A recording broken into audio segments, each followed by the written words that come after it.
Nah, jeleknya juga kalau anak dengan kondisi seperti ini, jika gejala terus-menerus akan mengakibatkan ya asupannya jelek, penyerapan juga nggak bagus, jadi gagal tumbuh.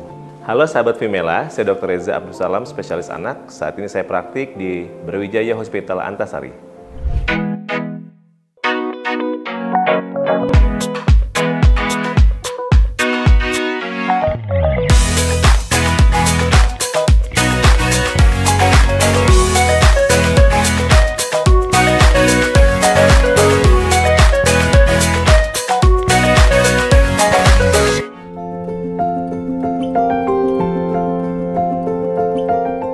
Oke, yang pertama sering terjadi kejadian namanya gastroenteroreflux atau sebut namanya GER.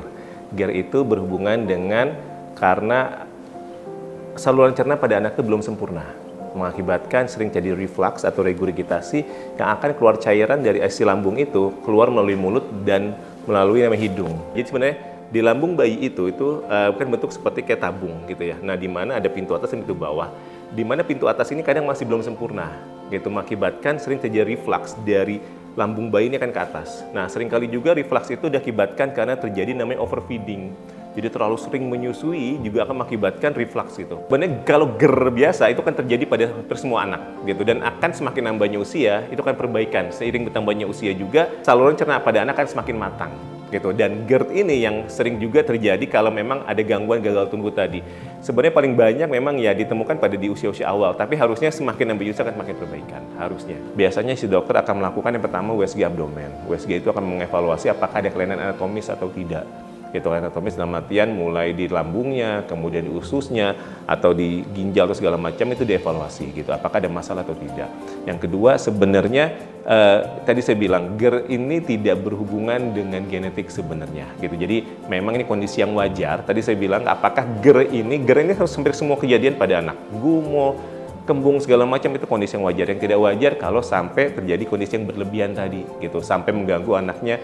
Intake makan minumnya jelek, kemudian sering berulang, nyeri perut yang hebat, sampai gagal tumbuh. Nah, baru kita sebut GERD. Tapi secara umum hal yang wajar sebenarnya. Dan memang kalau untuk mengetahui permasalahan dari sebelah masalah struktur, memang idealnya dilakukan dengan USG abdomen untuk mengevaluasi apakah kelainan anatomisnya bermasalah atau tidak. Selain itu juga yang namanya GERD itu berhubungan dengan namanya kondisi alergi. Nah, alergi ini biasanya paling banyak GERD itu yang tadi ada yang kita sebut refleks tadi, tiba-tiba ada dia sering gumoh, ada kadang yang namanya muntah darah. Nah, itu berhubungan tuh dengan kondisi alergi. Nah, kalau memang anak ini sudah mendapat ASI full, berarti kita evaluasi nih kira-kira mamanya bisa makan apa nih.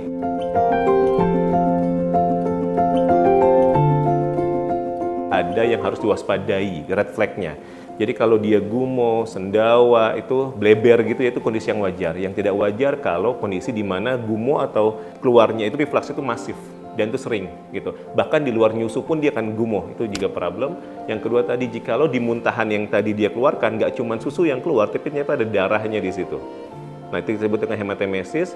Yang kedua, yang berikutnya tadi kalau ada misalnya terjadi anak rewel gitu ya, dan nangis yang berlebihan, yang ini tidak wajar karena ada reflux yang berlebihan tadi.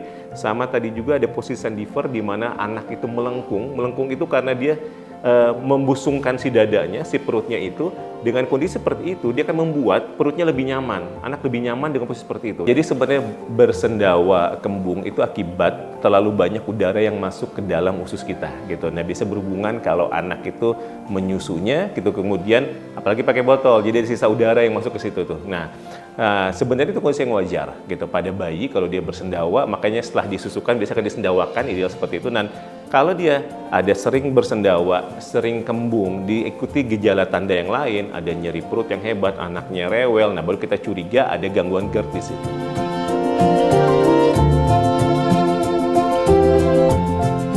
Jadi namanya anak GERD ini biasanya akan dihubungkan karena ada reflux yang berlebihan akan mengakibatkan anak sering terjadi namanya nyeri perut. Nah, nyeri perut ini akan mengakibatkan anak jadi nggak mau makan, nafsu makan akan menurun gitu. Karena ada reflux yang berlebihan juga, nafsu makan menurun sehingga asupan yang dimasukin juga akan terbatas. Nah, jeleknya juga kalau anak dengan kondisi seperti ini jika gejala terus-menerus akan mengakibatkan ya asupannya jelek, penyerapan juga nggak bagus, jadi gagal tumbuh. Makanya pentingnya memantau kenaikan berat badan, tinggi badan tiap bulan.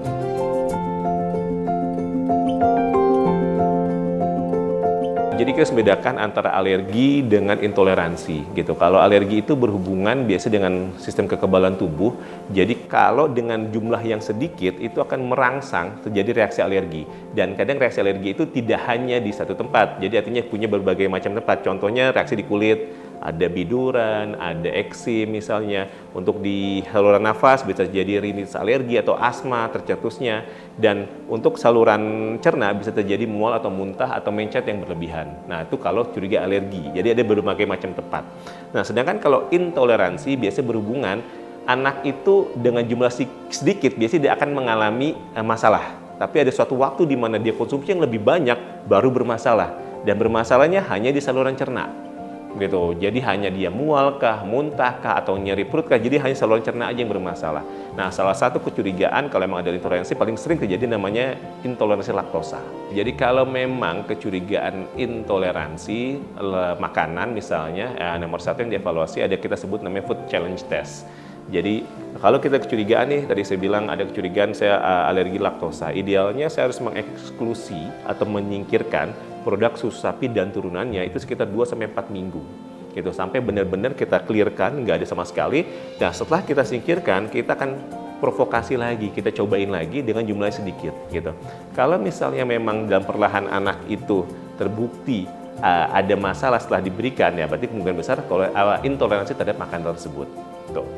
Dan yang kedua bisa dilakukan namanya, kalau memang khusus ya terjadi namanya intoleransi laktosa, namanya breed test. Jadi di mana kalau laktosa itu kan bentuk karbohidrat gitu. Jadi kalau ada fermentasi karbohidrat itu akan keluar berbarengan sama kita bernapas, ekspirasi namanya, fase mengeluarkan nafas.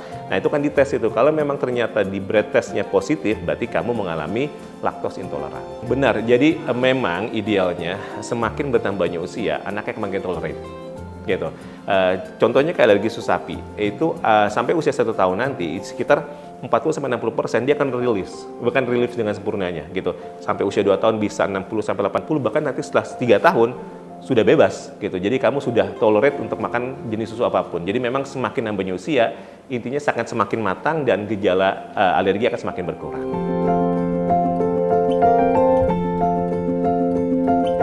Nomor satu, sebelum memulai itu semua kita harus memastikan dulu si dokter akan menganamnesis, nanya apakah kejadian ini berulang atau segala macam kondisi pada anak, akan dilihat pemeriksaan fisiknya dan pemeriksaan penunjang untuk melihat apakah benar ada masalah. Yang pertama dilakukan USG abdomen untuk memastikan apakah organ-organ yang lain bermasalah atau tidak.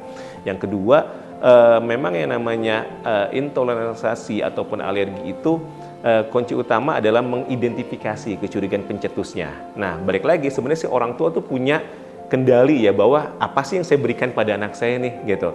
Kalau memang pemberian itu saya ketahui dan berakibat pada si anak saya harus mulai menghindari. Jadi kunci utama anak alergi, kunci utama anak intoleransi adalah untuk menghindari sementara. Dan setelah itu kita bisa provokasi lagi gitu. Biasanya kalau memang ternyata sudah terbukti dan setelah provokasi anaknya perbaikan, itu hal yang wajar gitu. Dan memang kalau alergi semakin nambahnya usia juga semakin perbaikan.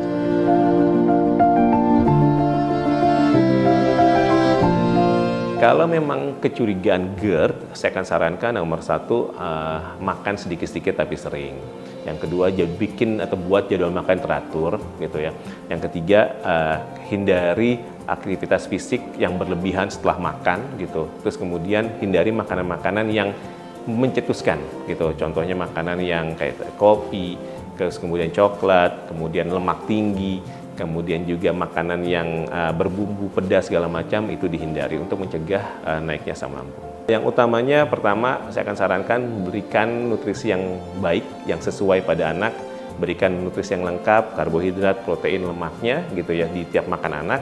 Yang kedua, tetap berikan ASI rutin jika memang masih dapat ASI-nya. Sama yang ketiga, pastikan mengidentifikasi kalau memang ada gejala dan itu berat, ke dokter spesialis anak untuk mengevaluasi apakah benar anaknya bermasalah atau tidak. Tapi secara umum kalau memang hanya gastroenterologi reflux GERD itu kan perbaikan dengan jalannya usia, tapi memang sampai GERD anaknya sering muntah atau segala macam lebih baik diperiksakan untuk mengevaluasi.